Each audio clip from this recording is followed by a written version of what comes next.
I'm trying to teach lawyers, this is my mission in life, to be more human and also happier, because I think those two things coincide. I took it upon myself to do a study of 1,000 lawyer jokes because I was interested in figuring out why it is that we're the butt of so many, and some of them quite mean-spirited jokes. One of the biggest ones is that people don't trust us, which is really because we are supposed to be trusted advisors, right? People entrust us with some of their biggest problems. And then I started thinking about why it is that people don't trust us. And I often think it's because we tend to, obfuscate. We tend to use really complicated language. We tend to make things look incredibly complex. And that's kind of how these two concepts for me tie in, because the research has shown time and time again that your ability to communicate well is what makes people trust you. Lawyers are great writers, but not so much copywriting, right? So not as much as talking to their clients. Literally every day I speak to lawyers and they go, well, what should I be writing articles about? Well, firstly, you shouldn't be doing it. I always laugh when I see these case notes.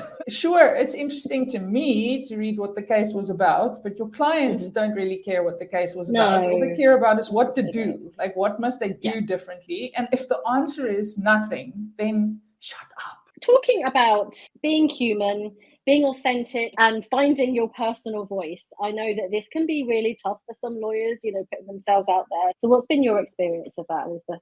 I'll start with a quote from possibly my favorite person on earth, and that's Dolly Parton. She has the saying, find out who you are and do it on purpose. So that's kind of my definition for authenticity. A lot of us kind of play at being a lawyer, but it's not really who we are. And that's really bad for you. The first step for me is to always be mindful of when I'm creating this sort of idealized version of myself, and then catch myself and think, okay, actually, how do I feel like being? Or how can I closely match my outside to my inside in this moment? When we say injecting humor into contracts or into legal writing, we don't necessarily mean sort of slapstick, roll on the floor, laughing kind of humor, although sometimes we do achieve that. It's mostly just making people smile. Right. And so the interesting thing is, if you know a little bit about cognitive science or behavioral economics, is when you make people smile, their ability to process difficult information goes up.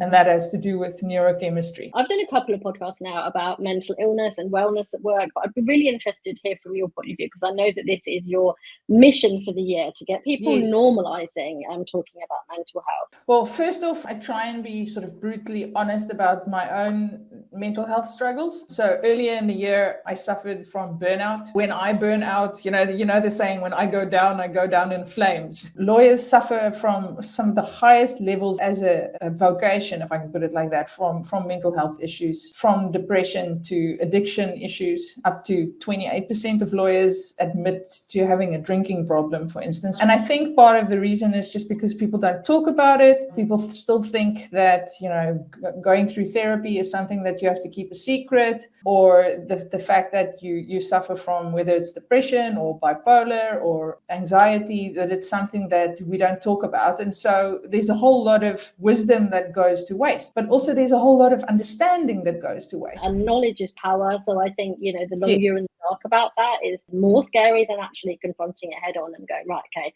this is what I'm dealing with. These are the steps I can take. This is going to make life look better for me. This is what I need to do. Perfectionism is one of the reasons why lawyers suffer disproportionately from mental health issues. I think perfectionism is such a dangerous thing to have in a professional area. One of my favorite people of all time, apart from Dolly Parton, is Daniel Kahneman. Adam Grant was doing an interview with Daniel Kahneman, and he asked him why it is that every time someone proves him wrong, he looks like he's having a lot of fun. And he responded by saying, well, in that moment when someone proves me wrong, I am less wrong than before. And one of the things that I want to say to people who suffer from perfectionism is just remember that highly successful people are not successful because they get things right the first time. They're successful because they experiment more than other people. So if a person tries 10 times to do something and gives up, a very successful person like your Einsteins and your Elon Musks and your Steve Jobs of the world